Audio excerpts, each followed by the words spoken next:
like these guys could fight 10 times and I can give you 10 different outcomes, 5 apiece. Yeah. I will say that my first thoughts are negative thoughts, I would say. My first negative thought for Petr Yan is that he is there to get hit. Like a part of his game is to make you feel pressured, which means he has to leave himself vulnerable.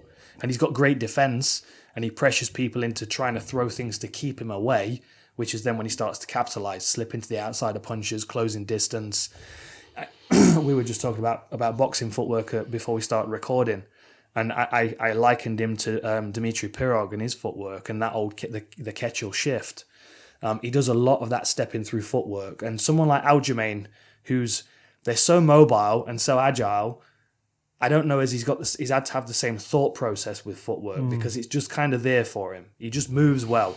His nickname was the Funk Master from his wrestling days because he had an unusual style. And from the wrestling matches I've watched, even his opponents are unnerved because they don't exactly know what to do with him. Yeah. But then on the flip side, Petr Yan does the same thing with the striking. And I feel like if Yan's able to walk Aljamain Sterling down and not get hurt in the process, then that pressure with those short boxing combinations is going to be problematic for Sterling when he gets backed up against the fence. If Sterling comes out aggressive and doesn't fall into that pressured back, uneasy because I'm not sure what's going on, then he's got a great kicking game. He's not necessarily got big power in his hands, Sterling. I mean, he's got one TKO in the UFC, and that was it was the guy turning away from getting hit too many times. It wasn't a concussive bam and they're out. And we have seen Petr Yan land those kind of punches, especially when he's stepping through.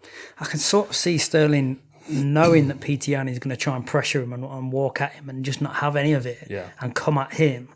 And I could sort of see it going similar to how it started with Jimmy Rivera in that he came at him, backed him up, and then grabbed up on that single leg and just sort of went from there. And like we saw with Sandhagen, if he does get in that grapple when he's dry, he's going to be a problem for him. Yeah, you know, I can sort of see the opening round kind of happening like that. Yeah, I mean, he was on Sandhagen's back within 30 seconds. And Sandhagen did a great job of defending, but he did everything he could. He did everything do pretty much, couldn't he? I mean, Sterling's got a he's got a great single leg. He shoots a low single and he runs it up and forces people to the floor, usually covering a lot of distance. So then they hit the fence, they go down against the fence, and then they're scrambling back up and turn and give their back. And, you know, in the Cody Stamann fight, took his back, couldn't get the rear naked choke, but finished with the Suluev stretch. Yeah, I mean, that shows options in a position like that. Yeah, it shows agile grappling, isn't it? He can just flow between attack to attack. Like the general feeling I've been getting from the fans and the feedback is that Petr Yan's not fought somebody who's got the grappling of Aljamain Sterling. And I would say maybe that's the case. I would also pose the possibility that Petr Yan's done a lot of wrestling and clinch work in his early days, and he's much more like a boxer with takedown defense in MMA now. He's got some nice tricks. But it's working for him, so you wouldn't expect him to bring out those skills if what he's doing is working so well for him. See, he's a master of sports in mixed martial arts. Yeah, I love but that, a blue belt in Brazilian Jiu-Jitsu, that can't be right. There must be. That's not a master of sports in mixed martial arts. He's not a blue belt equivalent. Yeah. He's got to be better than that. Yeah. He's got one submission on his record. He's another one who's just like controlled and cold and like psychopath precise, isn't he? Well, you saw that Christmas photo that he posted on his Instagram. He's looked beautiful family and everything, and he's staring down the lens like he's going to try and set fire to you through the camera. Yeah, he's a scary dude, and he has that presence, and a lot of people that face him, they buy into that presence that he's got, and it affects them, and then he starts to walk them down and do his thing. Yeah, even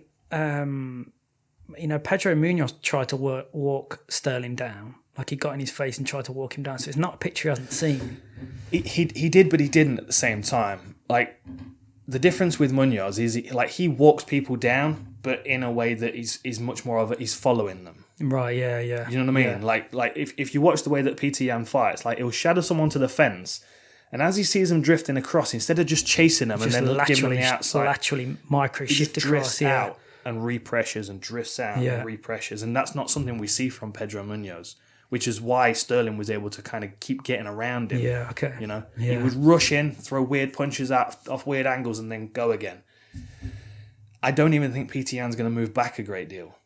Because anytime he's moving back, he's having to work his way back into that range. I think he'd rather just stay there and tuck up and take things. Yeah. Which is why Sterling investing in his kicks, in his kicks over his punches, is going to be more damaging over the long run. Because you can start hammering those arms and legs, and he's there to be hit. Aldo lit him up lower body as well. There's definitely a way in for Sterling in this one. And you're even and then the counter to those kicks is obviously the grapple and the takedown, but then he's going to be pretty happy to engage in that anyway, isn't he? And he does a lot. You remember that the technique that Adesanya used on Brunson, where he kicked his arm and bounced his arm away. Yeah. He does a lot of that stuff, but oftentimes it's opposite sides instead of same side like Adesanya. He'll throw a kick off his right leg and then come back with the left hook as he's putting his right foot down. Yeah, you know, and it's like you're watching it, and you're like, oh, like. You can't cover both of those things. Like if Petr Yan's walking him down and an inside low kick comes and he covers that before he's put his foot down, the hook's coming over the side of his guard. And the way that sling works across your body, you almost get like a recoil effect. So like you whip that kick in and you recoil back with that hook. Yeah, it's some power, and and if Yan is covering up and taking that, that's causing a lot of damage to his arms and his hands, and the fatigue that's going to be coming through his shoulders. Yeah, and I'm going to mention it one more time because I've watched it. I watched it about 10 times yesterday. When Canelo was fighting Yildirim, he wasn't bothered. He was hitting arms and things. He just he was working on him like a heavy bag, accumulating the fatigue. You couldn't do that in MMA gloves because you're going to hit something that's going to twist your wrist and do some damage. But with kicks. Like Sterling can be hammering into that body, and Yan is just tucked up here. Like you can't take those kicks over and over again without it being having some effect. And the knock-on effect against Yildirim would work here because it deadens the arms, the triceps, which case they don't have that same kind of pop. Yeah. I think the belt's changing hands. You do, yeah. Yeah. I'm glad that Sterling's getting an opportunity. He's gonna be a hell of a fight regardless. And whoever wins, he's gonna have a great performance in order to beat the other one. Yeah. That's the best thing about these kind of fights. Yeah. Is whoever wins, you're going to have to really earn it. They're going to have to be spectacular. Aljo as the champ. Reach advantage. Height same. Yeah, and see, he's listed on everything as an orthodox fighter, but he's not. He's got so many options. I would say that he's probably preferential to shoot from an orthodox stance. Yeah. But when he's moving and kicking, he's both stances. Yeah.